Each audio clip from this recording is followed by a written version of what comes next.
it was everything I could do to not jump up on the chair and yell, "That is my pastor!" I was at General Synod this last week, and our pastor, Holly McKissick, was being honored with a Movement Maker Award. This is a really big deal in the larger body of the United Church of Christ. There are not very many people who get this award. This award is for people who are exemplifying working for justice for all of God's people in the world, and Holly was being honored with it. And I was sitting there with shaking hands, filming her picture on the screen next to strangers.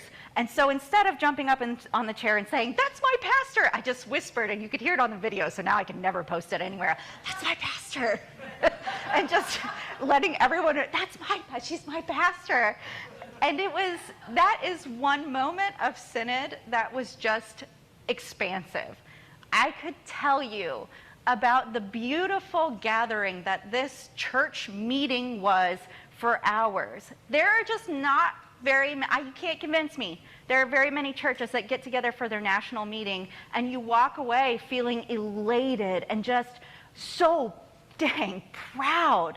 But that's where I was. And also in that, spending the week reflecting on this scripture about Jesus's confounding words of, my yoke is light and my burden is easy. And I'm just not sure that necessarily rings true when we think about our lives as being people who follow this faith.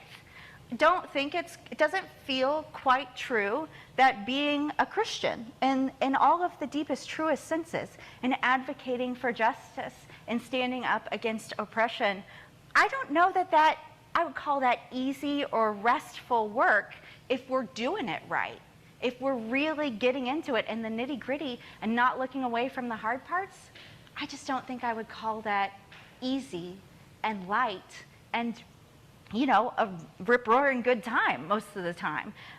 And then this scripture moves on, and it addresses kind of those church issues of Jesus is a drunkard and he hangs out with the tax collectors, he eats and drinks and he has all the fun. And there were people who said, "Nah, that guy is a mess, we're not listening to that guy." And then there was John, who was doing not any of those things, was very austere and very intense about his faith. And there were people who pointed at that too. And I think that is also something that if those of us who have grown up in church traditions, that's kind of relatable too. Who among us has not been a part of a church at one time or another that is really struggling with being stuck on what is right and what is wrong and what is good and what is bad? Who fits inside the boundaries and who is not allowed to come in the boundaries? And even, I would say we're a very healthy congregation overall, but brokenness happens. Missteps happen.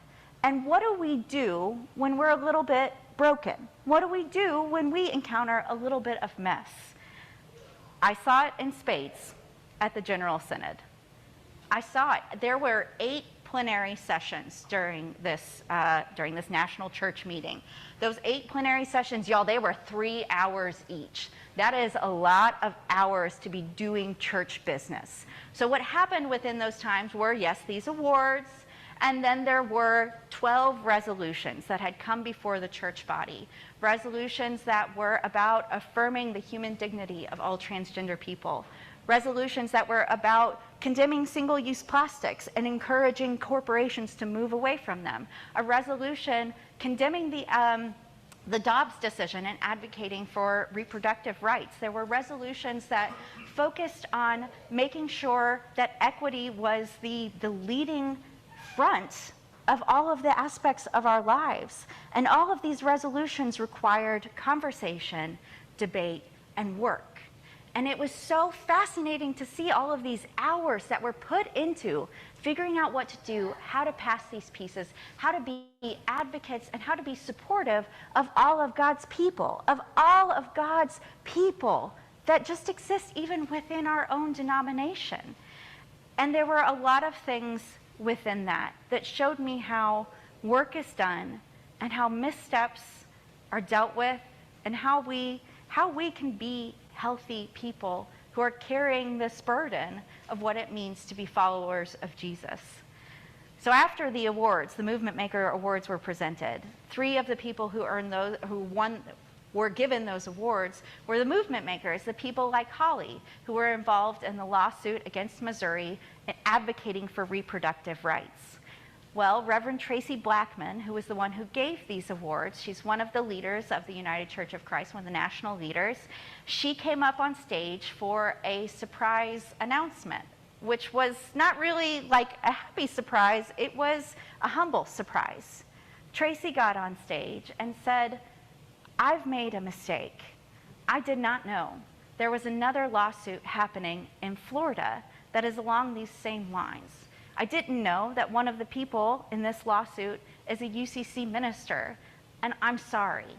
I didn't award this person a Movement Maker Award because I didn't know. But now we're going to go ahead and we're going to give this person a Movement Maker Award. We're going to acknowledge their work and their contribution as well." I mean, how great is that? Somebody just getting up and saying sorry. And that happened a lot of times. We elected our first woman and first black woman as general minister and president of the United Church of Christ last week, which is a really, it's a beautiful, wonderful, incredible thing. And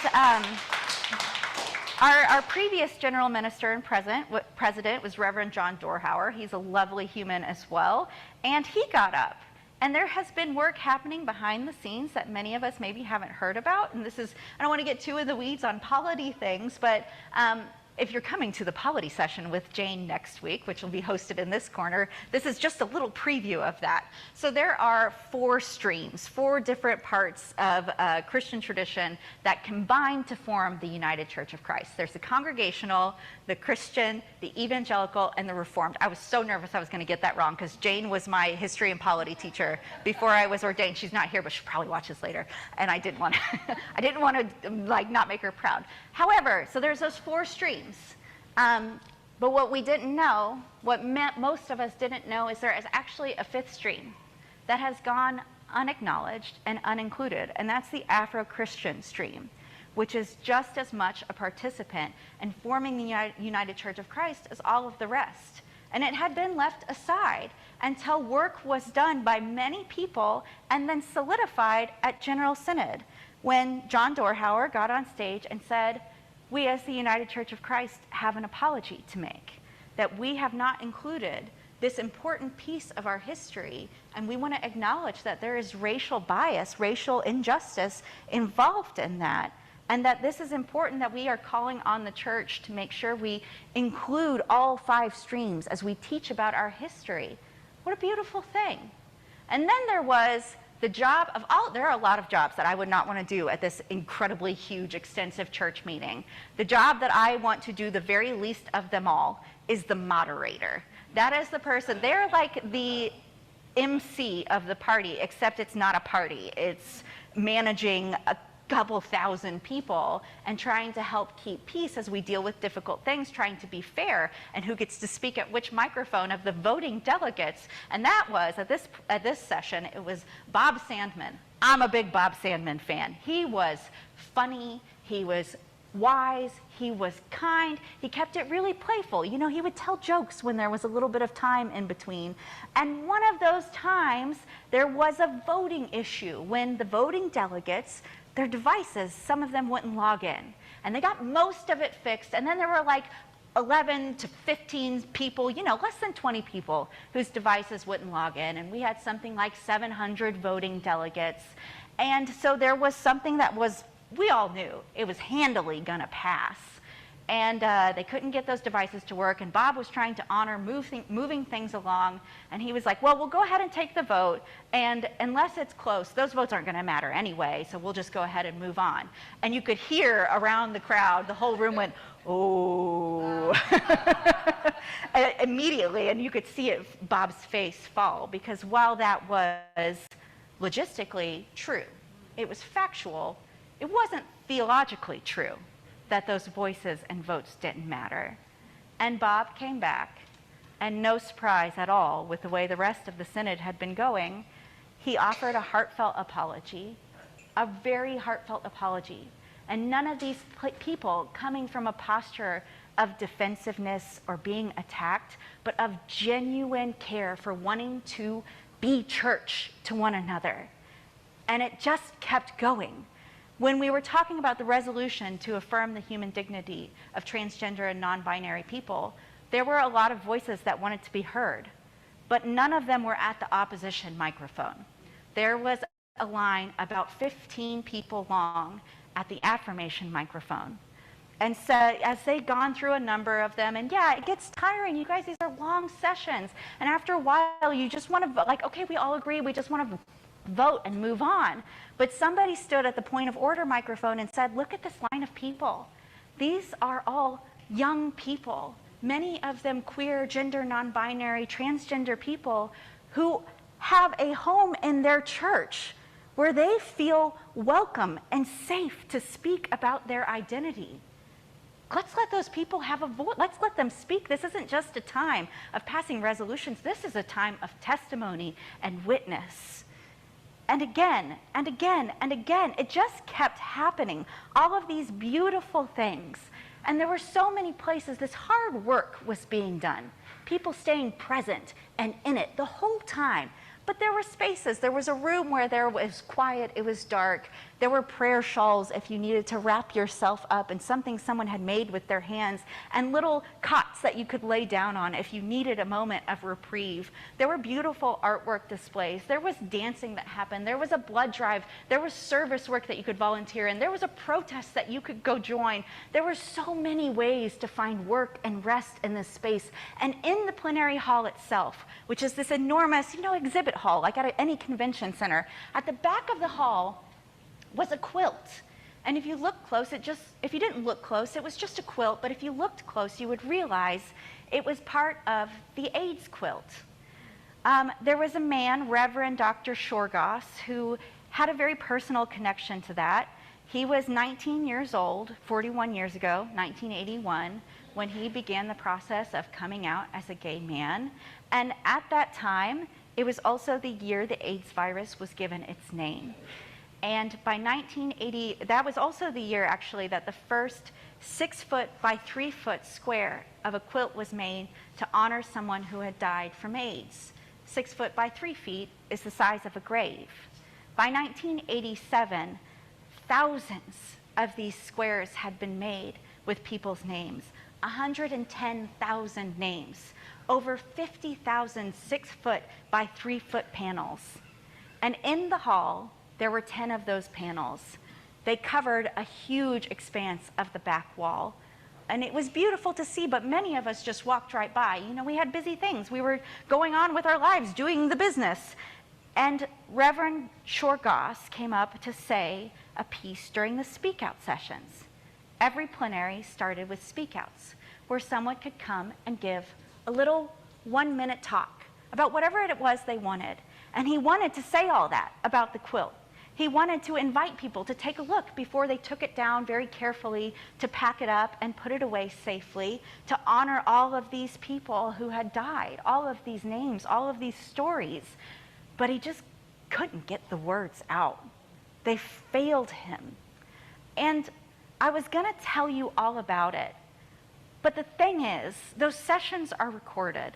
And there was this 3-minute snippet of speak outs that was so beautiful that I can't possibly do it justice. So we're going to do a weird thing. We're going to watch the video of this. Todd Siefer, Iowa Conference.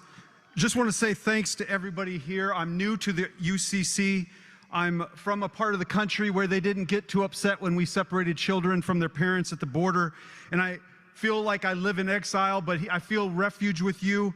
My quick backstory, I was into religious fundamentalism. I eventually said, F that, and spent 25 years very much against the church. And then a UCC church invited me to speak, and I said, dang, you guys must be desperate. But they said, no, I'd like to hear your story. And so I'm now a member in discernment. And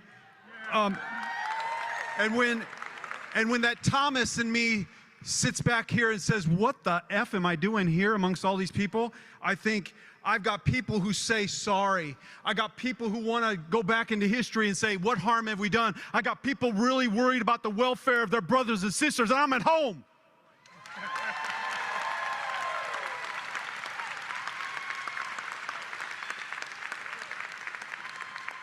Reverend Dr. Shorgoss, Florida Conference, and a member of United Church of Christ AIDS Network.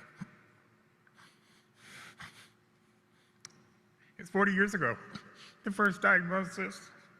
I'll never be able to do this. Just come back and see the quilt.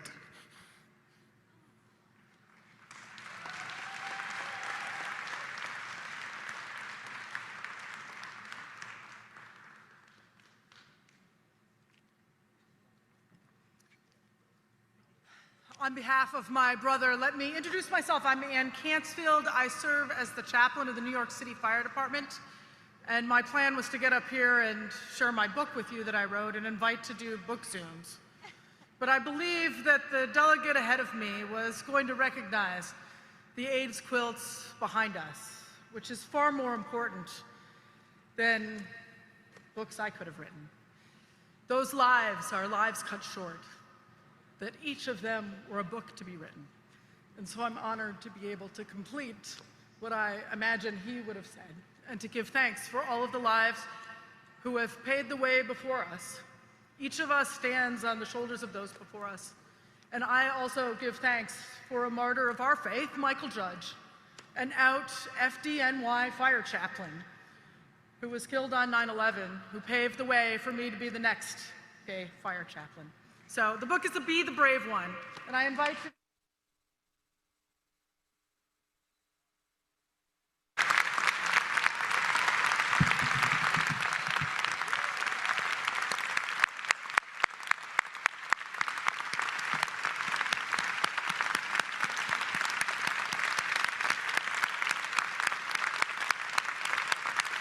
That's our church. That is your church.